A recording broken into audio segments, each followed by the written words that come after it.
আসলে নতুন রাজনৈতিক বন্দোবস্তের কথা বলেও কিভাবে আসলে এনসিপি নেতাকর্মীরা পুরনো রাজনৈতিক ধারায় আমরা যদি বলি পথ চলছে কেন?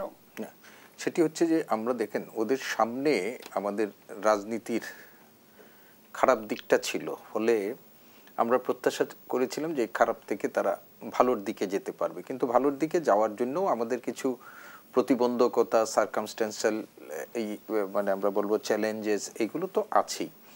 তদুপরি বয়স একটা গুরুত্বপূর্ণ। আপনি তারুণ্যের যে ধর্ম, সেই ধর্মকে অনেকের পক্ষেই কিন্তু উপেক্ষা করা সম্ভব হয় না। তারুণ্য আমাদের একটা উলটপালট করা ঘটনা আমাদেরকে উপহার দিয়েছে। সেটা হলো, আপনি যেভাবেই আজকে তাদেরকে আমরা বলি না কেন, তাদের এই আত্মত্যাগ, তাদের যে প্রচেষ্টা, সেটা আমাদেরকে কিন্তু একটা ফেসিবাদী ব্যবস্থা থেকে মুক্তি আমাদের দিয়েছে। কিন্তু ফেসিবাদ পরবর্তী, এটা পৃথিবীর ইতিহাসে সব জায়গায় দেখবেন যে একটা যদি অভ্যুত্থান হয় বা একটা হঠাৎ করে কোনো যদি পরিবর্তনের মধ্যে আসে, তো এরপরে কিন্তু কিছু সংকট তৈরি হয়। সেই সংকট থেকে উত্তরণের জন্য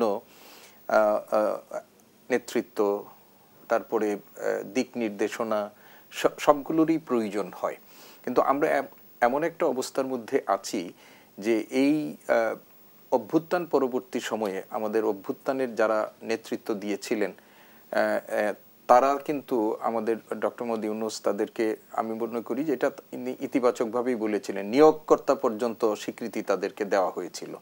যে ডক্টর মোহাম্মদ ইউনূস কিন্তু বারবার তিনি বলেছেন যে এই তরুণরাই আমার নিয়োগকর্তা। তো যাই হোক, সব কিছু মিলিয়ে তারা কেন পারলো না, এটা বিচার বিশ্লেষণ এখন হচ্ছে, সামনে আরো হবে। কিন্তু যে কথাটা হচ্ছে যে আমরা যে রাজনীতির সংস্কৃতির মধ্যে ছিলাম, সেই সংস্কৃতির যে কিছু পরিবর্তন হয় নাই সেই কথা আমরা বলবো না, কিন্তু যে মাত্রায় পরিবর্তনের প্রত্যাশাটা আমাদের কাছে ছিল, সেই মাত্রায় আমরা পরিবর্তনের ক্ষেত্রে শুধুমাত্র দায় নিশ্চয়ই নবগঠিত এনসিপির নয়, বিদ্যমান রাজনৈতিক দলেরও সমান দায় রয়েছে। আমি কোনোভাবেই শুধুমাত্র এই দলের কথা বলছি না, সামগ্রিকভাবে রাজনৈতিক আমাদের যে ব্যবস্থাটা আছে, সেটার মধ্যে যতটুকু পরিবর্তন আমরা প্রত্যাশা করেছিলাম, সেইগুলো বিদ্যমান যে রাজনৈতিক দল, যেগুলো পুরনো রাজনৈতিক দলগুলোর মধ্যেও আমরা যতটুকু প্রত্যাশা করেছিলাম, সেটির মধ্যেও যেরকম হয়নি।